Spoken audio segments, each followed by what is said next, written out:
श्री जगन्नाथ जय जय श्री जगन्नाथ। प्रिय दर्शक बंधु शुणुले सुनामधन्या कंठशिल्पी नमिता अग्रवाल भावपूर्ण कंठरे भावमय भक्तिमय रसमय श्रीमद भागवत दशम स्कंद द्वारका लीला षष्ठ षष्ठीतम अध्याय 66 अध्याय एडे 66 अध्याय सेपटे देखागला महाप्रसाद बढ़िया भजन को भजन आओ शुणुले रुक्मिणी आदि अष्ट पाटराणी पुत्र नाम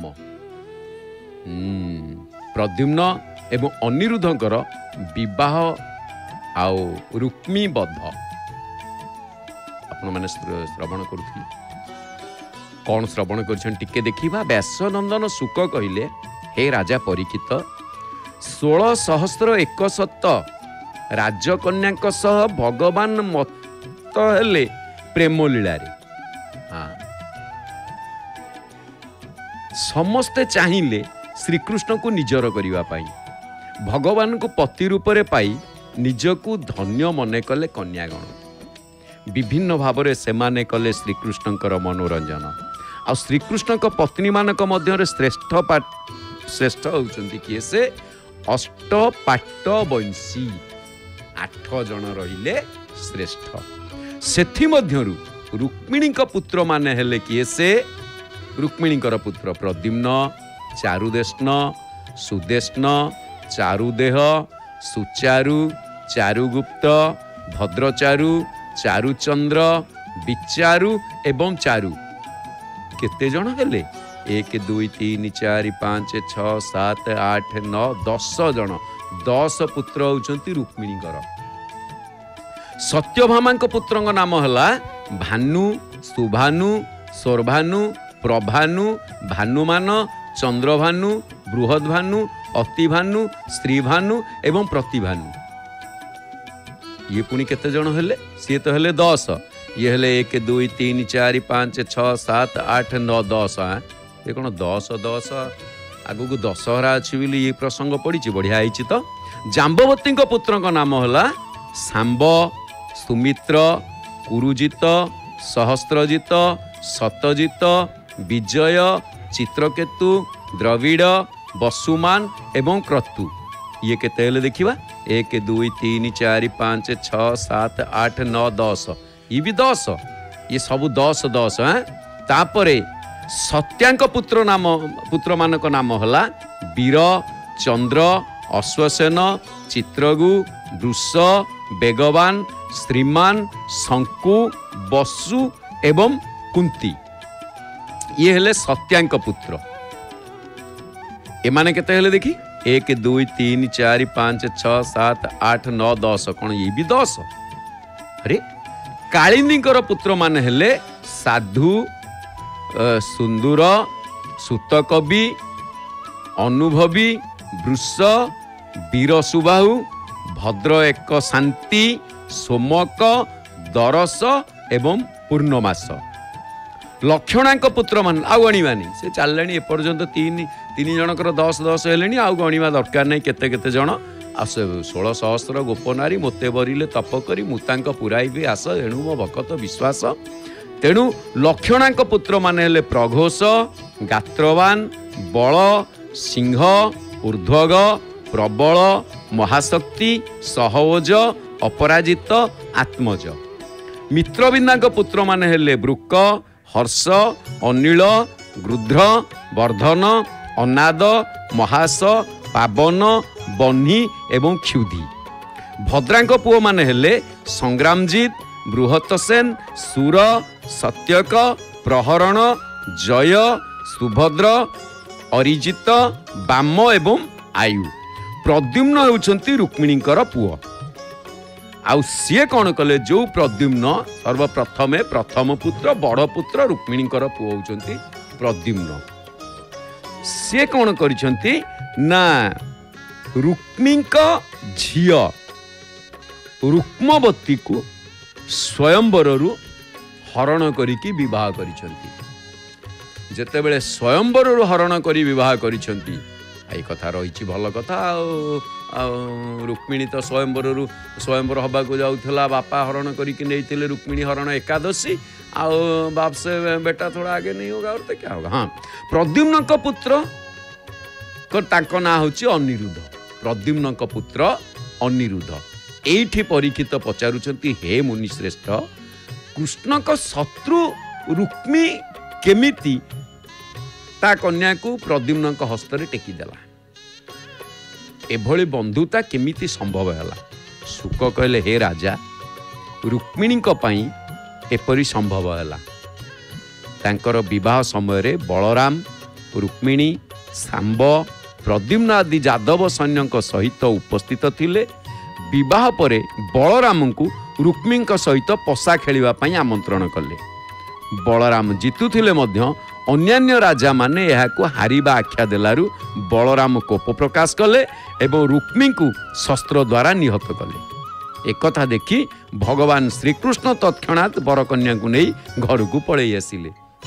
ବଢ଼ିଆ ଚାଲେ କପଟି କୁଶଳୀ କାରିଗର ଯଦୁପତି। ତେବେ ଆଜିର ଭାଗବତ ପ୍ରସଙ୍ଗ, ଆମେ ଯେଉଁ ଅଧ୍ୟାୟ ପ୍ରତ୍ୟେକ ଦିନ ଶ୍ରୀମଦ୍ ଭାଗବତଙ୍କର ଗୋଟିଏ ଗୋଟିଏ ଅଧ୍ୟାୟ ଆମେ ପତାକା ଲାଗି ପରେ ପରେ ଶ୍ରବଣ କରୁଛେ, ବହୁତ ସୁନ୍ଦର ରୋଚକ ପ୍ରସଙ୍ଗ ମଧ୍ୟ ଏବଂ ଆତ୍ମଶୁଦ୍ଧି ହେଇଯିବ ଯେଉଁ ଭାଗବତକୁ ଶ୍ରବଣ କଲେ। ଆଜି ଆମେ ଏତିକି ଶ୍ରବଣ କରିଛେ। ଆସନ୍ତାକାଲି ପୁଣି ଶ୍ରୀମଦ୍ ଭାଗବତଙ୍କ ଦଶମ ସ୍କନ୍ଧ ଦ୍ୱାରକା ଲୀଳା 67ତମ ଅଧ୍ୟାୟ ଅର୍ଥ 67 ଅଧ୍ୟାୟ ଶ୍ରବଣ କରିବା। କ'ଣ ରହିଛି ଏଥିରେ? ରହିଛି ଉଷାଙ୍କର ସ୍ୱପ୍ନ ଦର୍ଶନ ଏବଂ ଅନିରୁଦ୍ଧ ସହିତ ମିଳନ। ଏଠି ବାଣା ପରାଜୟର କଥା ଆସିବ। ବାଣାସୁର, ଉଷା ଅନିରୁଦ୍ଧଙ୍କ କଥା, ବାଣାସୁରଙ୍କ କଥା ଏ ପ୍ରସଙ୍ଗରେ ଆଗକୁ ଆସିବ। ଆମେ ତେବେ ଏଇଠି ଆମେ ଭାଗବତଙ୍କର କଥାକୁ ସାଙ୍ଗ କରିବା, କାରଣ ଆମେ ଶୁଣୁଥିଲେ ଭାଗବତ, ଶ୍ରୀମଦ୍ ଭାଗବତଙ୍କ ଦଶମ ସ୍କନ୍ଧ ଏବଂ 66ତମ ଅଧ୍ୟାୟ 66 ଅଧ୍ୟାୟ। हे लोकैक पितः जगज्जन पितः ब्रह्मादिदेव पितः पंच प्राण पितः महीधर पितः हे नाथ भूमे पितः गंगाद्या सरितः प्रवाहक पितः हे चंद्र सूर्य पितः हे विश्वेश्वर हे पितामह पितः त्राहि त्वमेव प्रभु। बढ़िया सुंदर श्लोकटी। आज पितृपक्षर अंतिम दिवस अमावास्या, आज महालय अमावास्या। आउ समस्तंकर पिता, जेमिति आमे गोत्र पचारि थाए निजर बापांकर, तापरे मौला कुलर मौला श्राद्ध ना, ये तीन वंशर तीन पुरुषर बापांग ना पचारि पचारिकी शेष को जोठी आउ मन न पड़े कौन ना जगन्नाथ, उभय पक्षरे। तेणु जगन्नाथ होउचंती समस्तंक पिता, संसार एकमात्र जनक।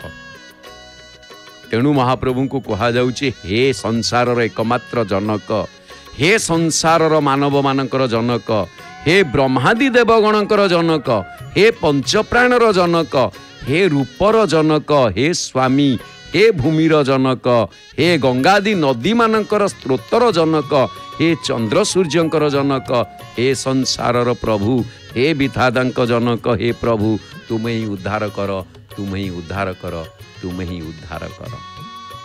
तांको व्यतीत आउ किए बा उद्धार करिवो? मैं देखुचे पवित्र महालय अमावास्या रे सिंहद्वार, अरुण स्तंभ, भक्त मानकर समागम एवं महाप्रभु श्री जगन्नाथ प्रतीकात्मक विग्रह पतित पावनकर मुखारविंद, केते सुंदर सतेरे से मुखमंडल। जो मुखमंडल को देखीदेले आउ किछि देखिबा को इच्छा हुएनी, कारण जहाकू देखिबा पाई ये आखि झलसी उठुताए, तरकी थाए, अपेक्षा करी रही थाए जे महाप्रभु को थरे देखीदेले आउ किछि मोर आवश्यक नाही। काहींकि ना महाप्रभु को केवल जीव भक्ति करी थाए, आउ किछि करी न थाए। आज महालय अमावास्या, आमे महालय अमावास्यार महत्व निश्चित भाव में जानिबा, कारण आज जो माने श्राद्ध देई पारि नांती कौनसी कार्यवशत, से माने पुणी केबे श्राद्ध देबे से विषय आम अवगत रहिबा। तेबे एइठी गोटे कथा आसीची, दुनियार सबुठु शक्तिशाली जिनिस होउची लुहा, जी समस्त को काटी पारि थाए। लुहा ठारू शक्तिशाली अग्नि, जी लुहा को भी तरल कर दिए। अग्नि ठारू आहुरी शक्तिशाली होउची जल, जी अग्नि को लिभेई देई थाए। आउ जल ठारू आहुरी शक्तिशाली होउची मानव, जी कि पानीय भाव में ग्रहण करिनिए। मानव ठारू शक्तिशाली होउची मृत्यु, जी ता स्पर्श को टाणी निए। आउ मृत्यु ठारू शक्तिशाली होउची भक्ति प्रार्थना, जी मृत्यु मुखर भी टाणी आनी थाए। तेबे आमे महाप्रभु को निकट में भक्ति निवेदन करिबा, या व्यतीत आउ कौन करिबा? तेणु तांकरी निकट में भक्ति निवेदन करिबा।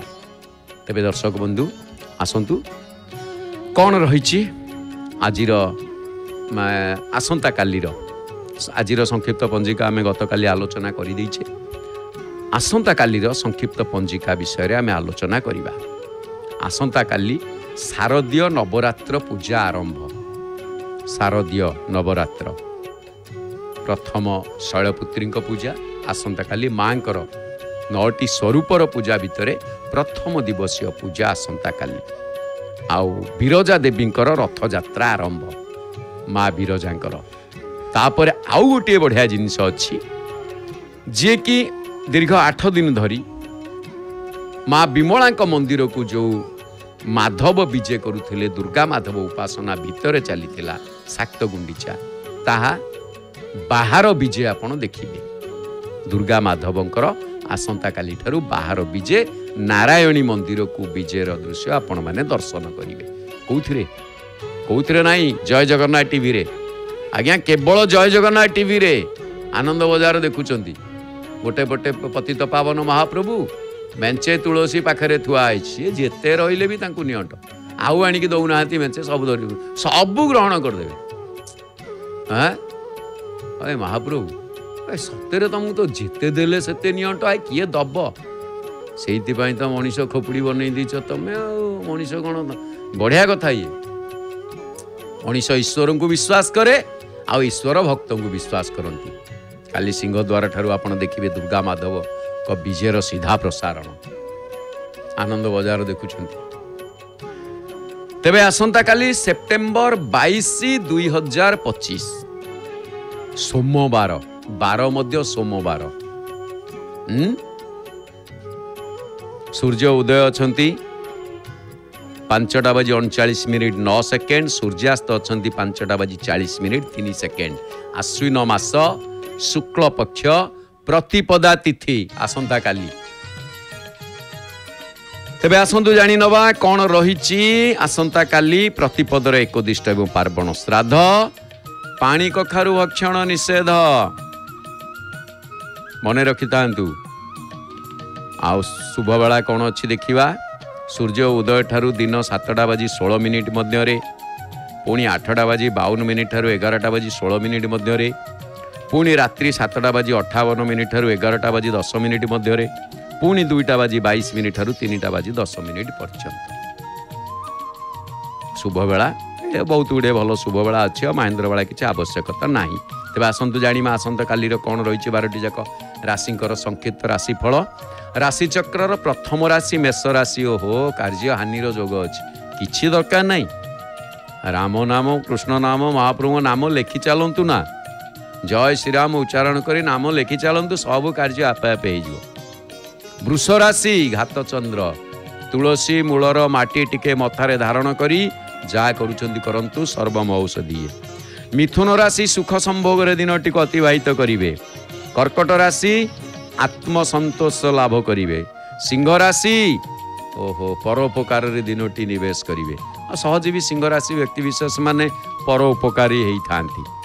आउ कन्या राशि द्रव्य नष्टर जोग अच्छी, जिनपत्र प्रति सावधान। तुला राशि बंधु सहयोग संभावना रही। बिछा राशि शत्रु वृद्धिर जोग अच्छी। भल चलो महाप्रभु को डाकतु ना, सब शत्रु आपे आपे ना रिपुसूदन। महाप्रभु गोटे ना रिपुसूदन। धनुराशि प्रतारणार शिकार हो पारती। मकर राशि प्रीति हानिर जोग अच्छी। कुंभ राशि सहयोगर कहीं आपन को हाथ बढ़ाई पारती आपण मध्य सहयोगर हाथ बढ़ाई पारती। मीन राशि लागिबो मु पराश्रितर अछि पराश्रितर जोग अछि। ये होछि 12टी राजाक राशिंकर संक्षिप्त राशिफल सहित आसंता कालीर संक्षिप्त पंजिका। तेबे दर्शक बंधु जो मानकर आसंता काली जन्मदिन अनेक अनेक शुभेच्छा अभिनंदन। चलापथ कुसुमित हो एवं आसंता काली जो मानकर विवाह वार्षिकी महाप्रभु से मानकर दाम्पत्य जीवन सुखमय करंतु एवं सुख शांति समृद्धि वृद्धि पाऊ। अन्न व्यंजन अभाव न रहू। एमिति आमे देखे यही समय ठीक जाउची महाप्रसाद चुलिया है कि जाउची एही बेले चुलिया है कि सदा बेले महाप्रभु को प्रसाद प्राप्ति होउथाउ महाप्रसाद प्राप्ति होउथाउ। आउ जो मानकर श्राद्ध वार्षिकी अमर आत्मा को सद्गति प्रदान करंतु। से कुनी झीटा लाखी जाइछि हाँ कौन गोटा उपर गोटाए खाली बाई हांडी बुआ होउछि हे हे से आसिला आपण देखुछंती पतित बावन को पाखे पड़ेला सेड़ी ए नाई से जीव कुआड़े आसिलानी तो बाहर को कांधरे बसी कार कौन अच्छी ठीक कांधरे बसी जाइए बापा बसई कि नहीं आसुँच माँ अच्छा पाखे ये जो हलदिया साइड पिंधिक हलदिया कुर्ता ये जीव चिंता ना छोट पिला हो चिंता ना को दुनिया कुआड़े जाऊँ जाऊ हाँ ता छोट पिलांकर कौन चिंता अच्छी जे तेबे आसंतु टिके आमे आसी भल कथा टे कौन ना आज हूँ महालया अमावास्या आमे टिके महाप्रभु ठारू आशीर्वाद मध्य प्राप्ति हवा। हे मायाधर हे विभो श्रुतिधर रंगाधर श्रीधर हे चंद्रधर हे गोकुलधर गोलोकलीलाधर हे भद्रागज हे सुरंगधर हे पुंडरी के क्षण हे वंशीधर आभि रीम मनोधर त्राहि त्वमेव प्रभु। हे मायाधर हे प्रभु श्रुतिधर हे रंगाधर हे लक्ष्मीपति हे चक्रधर हे गोपपुर धारक हे वैकुंठ लीलाधारी हे सुभद्रांक बड़ भाई हे रंगिनी ओष्ठ संपन्न हे पद्मनेत्र हे वंशीधर हे गोपांगना मनोधर हे प्रभु तुम्हें ही उद्धार कर तुम्हें ही उद्धार कर तुम्हें ही उद्धार कर। आज अमावास्या आज कौन को अमावास्या महालया अमावास्या। वास्तव गोटे कथा आमे माने महालया अमावास्या महालया पितृपक्ष अपर पक्ष या सब पालन करुचे ना नहीं पालन करुचे कौन आमे शिखुचे श्राद्ध दौचे किए पाउछंती पितृपुरुष माने पाउछंती आमे कौन पाउचे आशीर्वाद पाउचे। ये आशीर्वाद जना पड़ेनी आमे सांगे सांगे किछि मिलेनी किंतु ताहा परवर्ती पर्यायर आम पय अमोघ अस्त्र होता है बहु मूल्यवान होता है। एक कथा जानी रखिबा उचित कारण महाप्रभु एमिति समय रे ताकु पूरण करंती। आउ गोटे कथा आमे शिखुचे कौन आमे या शिखुचे ए श्राद्ध दबा द्वारा श्रद्धारु श्राद्ध आमे माने आज श्राद्ध दौचे काली आमे जदि श्राद्ध देइथिबा श्रद्धारे आम पिला कबिला पिला पिली माने आम पई श्राद्ध देबे। प्रश्न केतोटी आसे जे जो माने मृत्यु लोकरे रुहंती जम लोकरु पितृ लोकरे रुहंती से माने श्राद्ध पाइला परे से कौन करती गोटे पिंडदान पाई सारा पर गोटे कथा आप देखु एठी ही तार विचार सब होता है एठारे जी जो कर्म करिथाए ताकू सेही हिसाब रे फल मिलिथाए। जो माने धरि नियंतु वैकुंठ लोक प्राप्ति हो जाइछंती, आमे तो जानिलेनी पितृलोक रे अछंती कि वैकुंठ लोक रे अछंती, आमे श्राद्ध देले अर्थात जो मानकर केही नाहंती सेमानक उद्देश्य रे मध्य आदि तिल तर्पण दान हो गला। उदाहरण जेमितिका पितृ पितामह भीष्म मोटे घर संसार करी नाहंती, सी होचंती पितामह, पिता है नाहंती पितामह, भल कथा नुह ये। साधु सन्थ मुनि ऋषि एमाने समस्ते एई कलिहत मानव बा जने संसारी ठारू ही मुक्ति प्राप्ति होता। सेथिपाई ये दुनिया रे सबु मिथ्या, एकमात्र महाप्रभु ही सत्य। देह में मूल मिथ्या गुणादि गुणमपि काल कालोपि मिथ्या, विश्वम्भुराशि मिथ्या गगन सुर तरु शैल दिग्पाल मिथ्या, दारागारोपि मिथ्या सहज सुता सुत कर्म कर्माणि मिथ्या, संसारे सर्व मिथ्या नवजलद तनु कृष्ण में कोपि सत्य। ये संसार रे सबु मिथ्या, एकमात्र महाप्रभु सत्य। महाप्रसाद कौन आज महाप्रसाद कौन बुआ होउची, गोटे बरादी अभड़ा गुड़ा जाऊँगी, चलो जीवा आम बसी पड़ा टे ना ये लगभग सी जीव गोटे जगह रही बुहा होगी लगे आउ घंटे घंटे परसा पुरसी है बेलू। ये से कह जाए मिछ दुनिया रे गोटिए सत, से किए से जगन्नाथ, से मो जगन्नाथ, से जगन्नाथ महाप्रभु मिछ दुनिया रे गोटिए सत, एका से सत होउचंती जगन्नाथ महाप्रभु। कहीं ना आमे एया शिखुचे सत कथा कहले तांकु जदि आमे डाकिबा ए संसार रु से ही उद्धार करिवे। आमे पितृ पितामह को श्राद्ध दउछे, तांकु आमे उद्धार करूछे। जो माने अपेक्षा करी रही थांती जे आम पुओ नाती अणनाती एमाने पिंडदान देवे, श्राद्ध देवे, क्षेत्र देवे, तीर्थरे देवे, घरे देवे, जोठी दियंतु आमे ताहा ग्रहण करिकी मुक्ति पाइबे। आउ यह निश्चित होता है। कारण कौन ना गोटे बढ़िया कथा आपण देखंतु, रही मनर नवन व्याधि विपत्ति में मरऊ न कोई, जो हरि रखे जननी जठरे, जो हरि रखे जननी जठरे, सो हरि गयऊ न सोई। बढ़िया कथा ये संत रहीमन का भाषा रे,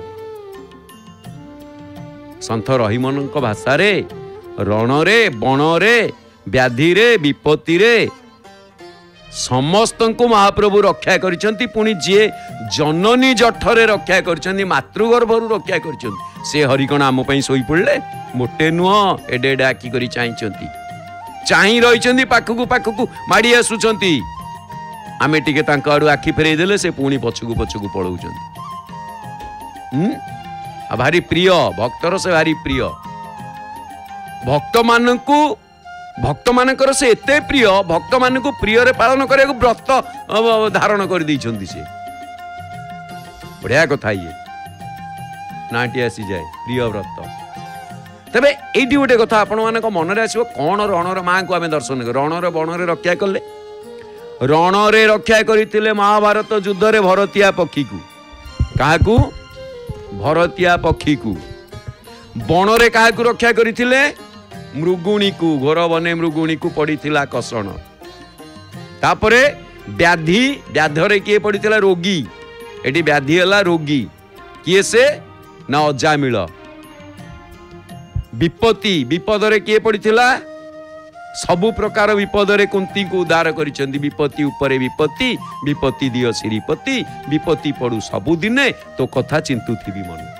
माँ कुंती विपत्ति मागिथिली, केते खुशी रे अछन देखिले खुशी लागुचंदी भक्त सिंहद्वार रे। अच्छा तापरे जननी जठरे के मातृगर्भरे क्या रक्षा कर महाप्रभु परीक्षित जहाँकर भागवत सुख परीक्षित संवाद प्रत्येक दिन आपण पताका लगी परे गोटी गोटी अध्याय सुनामधन्या कंठशिल्पी नमिता अग्रवाल भावपूर्ण कंठरे आपण माने शुणुछंती। तेबे एठी गोटी कथा होची एमाने समस्त होउचंती आम मानकर एक एक स्मृति आम मानकर एमाने समस्त स्मृति सेथि पई कहा जाए स्मृति तो काहारी नुहे फिंगिबार फिंगी पारिले से लभंता निस्तार। तेणु ए लेखारु हमको स्पष्ट अनुमय हो जाउछि जे चारि खानी जीवंक मध्यरु मनुष्य ही श्रेष्ठ दायाद। ए स्मृति होछि एक परमार्थ पाथेय वस्तु आ कर्म अनुसारे स्मृति मनीष को सजीवित करी रखी थाए। मां को दर्शन करुचे जय गो उत्कल लक्ष्मी एकमात्र सुंदरी तु वसुधारे प्राकृतिक राशि प्राकृतिक शोभा पूरी रही तुह ठारे एक धारे तुह गुणे मुग्ध होई जगन्नाथ छाड़ी द्वारावतीपुर कलिंदजा तट विपिन विहार चिंता करी मनु दूर। उत्कल लक्ष्मी तोरण लक्ष्मी आ लक्ष्मी उत्कल को लक्ष्मी सहित तुलना करा जायछि स्वभाव कवि गंगाधर मेहरंक भाषा प्रकृति कवि ना। तेणु मृत्युर 10म दिन जीव को जल तत्व मुक्त करी कर्ता कौन करे निज द्वार रे पहुंचला बेले पुरोधा कर्ता को लक्ष्य करी भगवत गीतांकर केतोटी श्लोक उच्चारण करितांती। सेथिरे गोटे श्लोक कौन ना जातस्य ही ध्रुव मृत्यु आमे महालय श्राद्ध दौचे मृत्युर अमृत आड़ को टाणी नवा पाई महते जहाँ आचरती इतरे ताहा ही करती। आम घरे महालय श्राद्ध होची पिला माने देखुचंती अमेरिका इंग्लैंड रहिले मते तांकर मने पड़िबो करि पारिबेनी न करि पारिबे सिए पछ कथा किंतु निश्चित भाव रे मने पड़िबो जे आम घरे या होतला ता भितर कार मन परिवर्तन हो से कहूँ ना मुझे श्राद्ध करी मु विधि हिसाब से चली ओ कौन जोड़ाए मंदिर ओ एकाथरे ना ना ये सिंहद्वार गुमुट निकटवर्ती अरुण स्तंभ देखुचे से दूर से जोड़े जोड़े मंदिर देखुचे प्रभु ये कौन है पाखापाखि ना ना दुईटी दृश्य आप जय जगन्नाथ टीवी रे देखुं अर्थ श्रीमद भगवत गीतार एक कथा कहा जाउछि जे श्राद्ध श्रद्धारु श्राद्ध आमे जेमिति पितृलोक श्रद्धा करितिबा आम पिला माने हुए तो वैकुंठ को प्राप्ति करई देबे अजामिल भली जदि आमे डाकिबा महाप्रभु को। तेणु मृत्यु जे चिरंतन अवसंभावी एथिरे तिले मात्र संदेह नाही। कारण कौन आमे ओहो केड़े केड़े आखि कि सुंदर नेत्र से जो आखि की देखिदेला परे सत्यरे चका आखि नित्यो नित्यानाम चेतनश्चेतनानाम एको बहुनाम जो विदधाति कामान एक सीए अनेक रूपरे देखा दियंती कारण सीए ही सबुठारे विद्यमान। आमे महाप्रभु को दर्शन करुचे केड़े सुंदर दर्शन करुचे कारण महाप्रभु बसिचंती बड़ देउल रे हाँ जो बड़ देउल रे दीनबंधु बसिचंती अति निकटरू निकटवर्ती हो जाउछंती भक्तर बोलरे से अपेक्षा कर रहिचंती भक्त मते डाकू मु जीवी तांकू मु भक्तर कथा सुनिबी कारण भक्त भगवान को बिना बंची पारे ना जदि भगवान को बिना भक्त बंची पारे ना ताहले भगवान मध्य भक्तों को बिना रही पारंती नाही। तेणु करी महाप्रभु को भक्त कौन कुए बंधु बांधीची मु नीलाचल धामे जगबंधु नाम जार बंधु बांधीची मु नीलाचल धामे जगबंधु नाम जार मु तो दिन जन से तो दिन बंधु मु तो दिन जन से तो दिन बंधु एतिकी फरक मोर एतिकी फरक मोर मु होची दिन जन आ सी होउछंती कौन दिन बंधु माने मोर बंधु ଏଭଳି ବନ୍ଧୁ ଯାହାର ଥିବ କାହିଁକି ସେ ଡରିବ। ମୋର ନାହିଁ ଘର ତାର ଶ୍ରୀମନ୍ଦିର, ମୋର ଘର ନାହିଁ ତା ଶ୍ରୀମନ୍ଦିର। ଦେଖୁଛନ୍ତି କେଡ଼େ ବଡ଼ ଦେଉଳ, ମୋ ଭଙ୍ଗା ଚାଳିଆରୁ ପାଣି ଉଡୁଛି, କିନ୍ତୁ ତାର ମନ୍ଦିର। ହଉ, ମୋର ନାହିଁ ଘର ତାର ଶ୍ରୀମନ୍ଦିର, ଭୋକେ ଯାଏ ମୋର ଦିନ। ମୋର ନାହିଁ ଘର ତାର ଶ୍ରୀମନ୍ଦିର, ଭୋକେ ଯାଏ ମୋର ଦିନ। ଆନନ୍ଦ ବଜାର ଦେଖୁଛନ୍ତି ସେ ଚାହାଣୀ ମଣ୍ଡପ ପାଖରେ 60 ପଉଟି ନୀତି ଖଞ୍ଜା ତାର, 60 ପଉଟି ନୀତି ଖଞ୍ଜା ତାର, ମୁଁ ଯେ ବଡ଼ ଭାଗ୍ୟହୀନ। ଏ ଦେଖୁଛନ୍ତି ସିଧା ଯେତେବେଳେ ମହାପ୍ରସାଦ ବୁହା ହଉଥିଲା କ'ଣ ହଉଥିଲା କି 60 ପଉଟି ତାର ଖଞ୍ଜା ହେଇ ରହିଛି। କିନ୍ତୁ ଏତେ ସବୁ ଭିତରେ ମୁଁ ଗର୍ବିତ ଅନୁଭବ କରେ। ତଥାପି ଭରସି ବଳେ ବଳେ ପଶି ଗୁଆ ପକଉଛି ମୋର, ତଥାପି ଭରସି ବଳେ ବଳେ ପଶି ଗୁଆ ପକାଉଛି ମୋର। ବନ୍ଧୁ ବାନ୍ଧିଛି ମୁଁ ନୀଳାଚଳ ଧାମେ, ବନ୍ଧୁ ବାନ୍ଧିଛି ମୁଁ ନୀଳାଚଳ ଧାମେ, ଜଗବନ୍ଧୁ ନାମ ଯାର। ଆପଣ ଦେଖୁଛନ୍ତି ଜଗବନ୍ଧୁ, ସତରେ ସେ ଜଗତର ବନ୍ଧୁ। ଦେହ ଢାଙ୍କିବାକୁ ମୋତେ ତ ମିଳେନି କନା ଖଣ୍ଡେ ମୋ ଭାଗ୍ୟରେ, ଭଳି ଭଳି ପାଟ ମଠା ସିନା କେତେ ଲାଗି ହୁଏ ତା ସେବାରେ। ଆଜି ସୋମବାର, ଧଳା ବସ୍ତ୍ର, ଧଳା ପାଟ, ମହାପ୍ରଭୁ ବିଭିନ୍ନ ପ୍ରକାର ଫୁଲରେ ସଜେଇଛନ୍ତି। ଭାଗ୍ୟକୁ ଆଦରି ଏକା ମୁଁ ବଞ୍ଚିଛି, ଛତିଶାରେ ସେ ନିଯୋଗ ତାର। ଭାଗ୍ୟକୁ ଆଦରି ମୁଁ ସିନା ବଞ୍ଚିଛି, ଛତିଶାନି ସେବା ତାର। ବନ୍ଧୁ ବାନ୍ଧିଛି ମୁଁ ନୀଳାଚଳ ଧାମେ, ଜଗବନ୍ଧୁ ନାମ ଯାର। ମୁଁ ପରା ଅଖ୍ୟାତ ସେ ଜଗତେ ଖ୍ୟାତ, କେଉଁଥିରେ ସରି ତାର। ବନ୍ଧୁ ବାନ୍ଧିଛି ମୁଁ ନୀଳାଚଳ ଧାମେ, ଜଗବନ୍ଧୁ ନାମ ଯାର। ମୋ ପାଖରେ କିଛି ନାହିଁ ସିନା, କିନ୍ତୁ ମୁଁ ଯାହା ସାଙ୍ଗେ ବନ୍ଧୁ ବାନ୍ଧିଛି ସିଏ କ'ଣ କରନ୍ତି, ସାଙ୍ଗେ ସାଙ୍ଗେ ମୋ ପାଖରେ ପହଞ୍ଚି ଯାଆନ୍ତି। ତେଣୁ ଏଠି ଗୋଟିଏ ଜିନିଷ ଆସେ, ଏଇଥିପାଇଁ ବନ୍ଧୁ ବାନ୍ଧିଥାନ୍ତି। ଦୁଇଟି ଦୃଶ୍ୟ ଆମେ ଦେଖୁଛେ କବିବର ରାଧାନାଥଙ୍କ ଭାଷାରେ, ବଡ଼ ସୁନ୍ଦର କଥା। ଆଜି ଆମେ ଅଛେ, କାଲିକି ଯିବା, ପିଲାମାନେ ସବୁ ଶ୍ରାଦ୍ଧ କରିବେ। ନିଶ୍ଚିତ, ଏକଥା ନିଶ୍ଚିତ।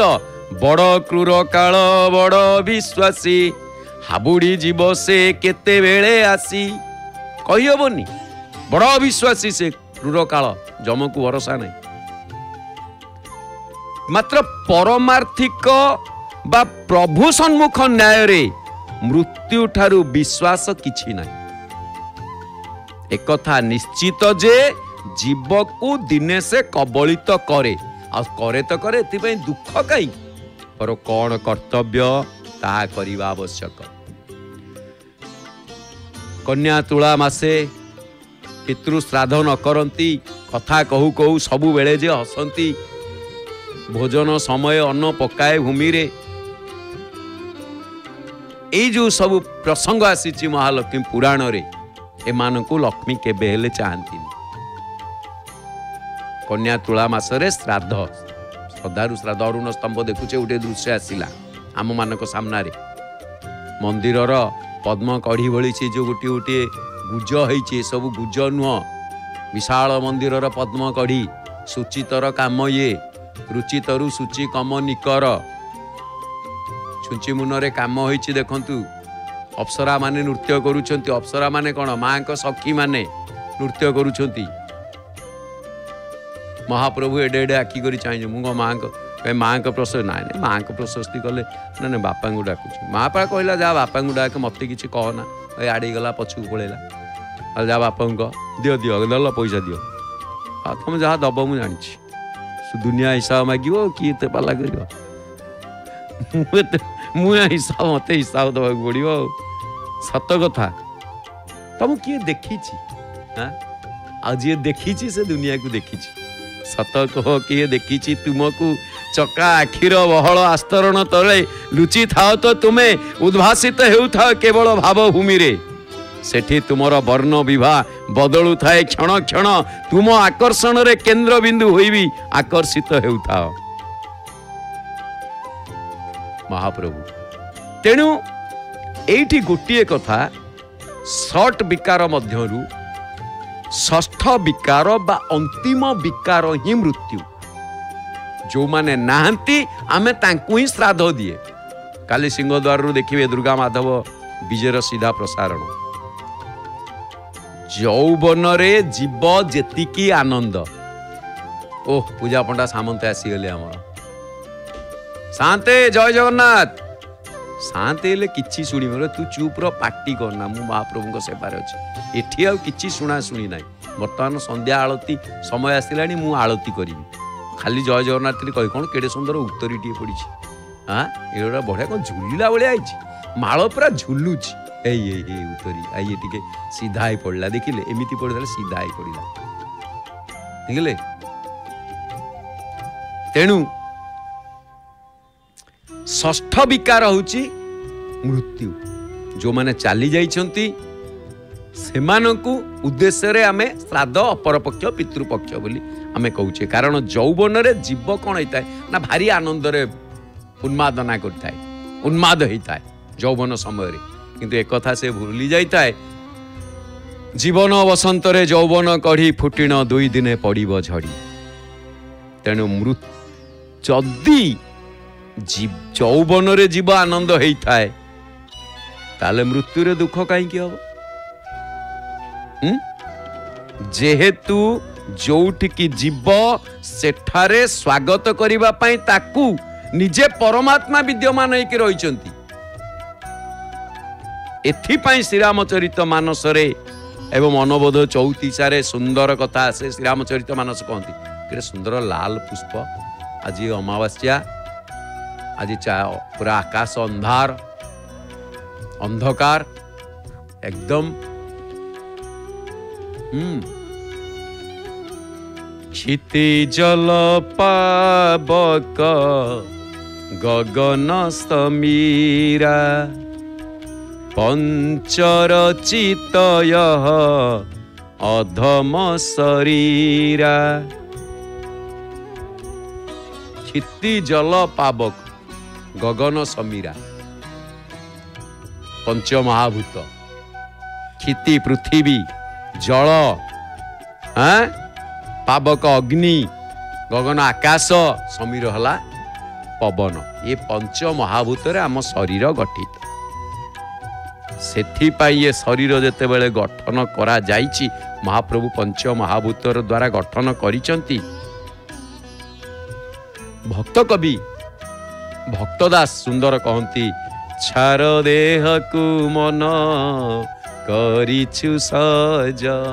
तेणु से देह को एत सज करवा कौन आवश्यक जी आवश्यक से देखुना सेवार लगे कौन अच्छे उत्तरीटे पिंधि परिधान धोतीटे पिंधि मकुटाटी पिंधि उत्तरीटे कांधे पड़ी महाप्रभु को सेवार लगी शह शह हजार हजार लक्ष लक्ष लोक देखुं महाप्रभु सेवा कर भक्ति जनाऊँच महाप्रभु से पाखे ठिया मुंडियाटी मारे कौन है महाप्रभु मुंडियाटी मारे सेवक ही मुंडियाटी पाए जमी माँ दुर्गा पाखे महिषासुर अच्छी दुर्गा मुंडिया मारे महिषासुर को मुंडिया महाराज सी भी मुंडिया पाँच।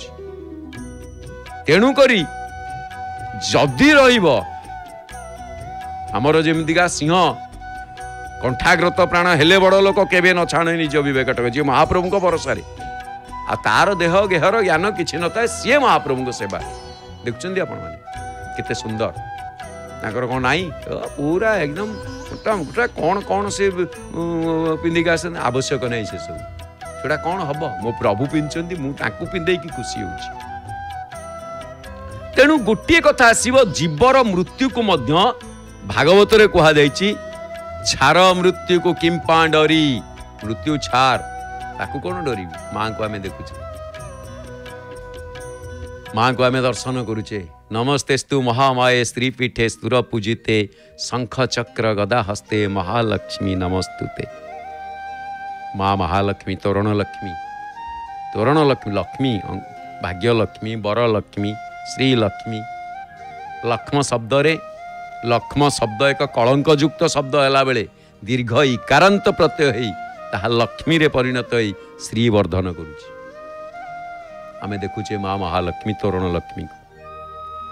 तेणु आजिर बा जो माने सबु दिवंगत जी अधुना ईश्वर निकटरे स्वर्गत जहाँ कर्म धर्म विषयता परोपकार बाग संयम ताहा ही आम समस्त को मने पकेबार एक परमार्थिक माध्यम होउची पितृपक्ष महालय अमावास्या। ओ पोछि दउछन्ती आखि केड़े भाग्य हाँ सेवक कूल जन्म हुंती एड़े भाग्य मोर काई। महाप्रभु सतेरे कौन तमे तम सेवारे केबे ये अधम को नियोजित करिवो?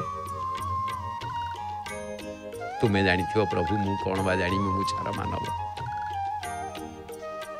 तेणु गोटे जिनस होची कर्म ही करई परिबो आहा कर्म करई पारि थाए केमिति कर्म प्रधान विश्वकर राखा जो जस करियबो तस फल चाखा।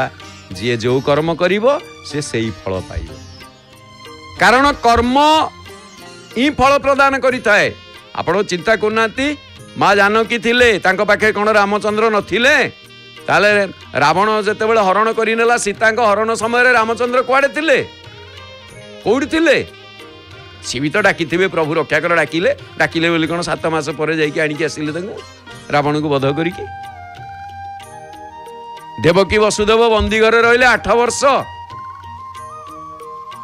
महाप्रभु कौन नथिले ताले किए से एम जदि गोटे गोटे करी देखिबा सबु जगह तो थिले काई केही रक्षा कलेनी। कथा होची एठी कर्म ही कर्म मोहर निज गुरु निज भोता तो कर्म पादे सेव। तेणु एई जो निछक कर्मटी जीव को परजन्मर महानता आनी दिए। एणु मृत्यु को अन्य एक जन्मर आरंभ बोली कहा जाए। ओ सते जेमिति महाप्रभु के धଳାର से जो संबलपुरी उत्तरटी देखा देखिले कि एकदम अलग प्रकार आज देखा जाउछन कौन शांति आसिले सांगे सांगे गोटे मैंने सेठी टिके हाथ बुलेई देले से महाप्रभु गोटे बेस हो गले। हाँ धन्य हे शांति आ धन्य कला शांति निश्चित कथा एतरे संदेह कौन अच्छी तुम शांत पणिया को किए सरी की कहीं ना। तेणु करी गोटे कथा सन्थ रवि ठाकुर भाषा रे कथा आसे से कहती केवले सब फैले जावे मरण हाथ धरवे जावे जीवने तुई जाक निये छिल मरने ताते नीते हवे। जीवन रे जहा नहीं के आसीच कर्म जहा कर्म करछो से ही सांगे रे जीव। तेणु उत्कलमणि गोपबंधु सुंदर कथा कहती मानव जीवन नुहई केवल वर्ष मास दिन दंड कर्मे जिए नर कर्म एका तार जीवनर मानदंड। जीवनर मानदंड एपटे प्रस्तुति आलती। तेबे आसंतु आमे वर्तमान महाप्रभुंकर संध्या आलती दृश्य को दर्शन करिबा। एक स्वर रे कहिबा जय जगन्नाथ जय जगन्नाथ जय जगन्नाथ।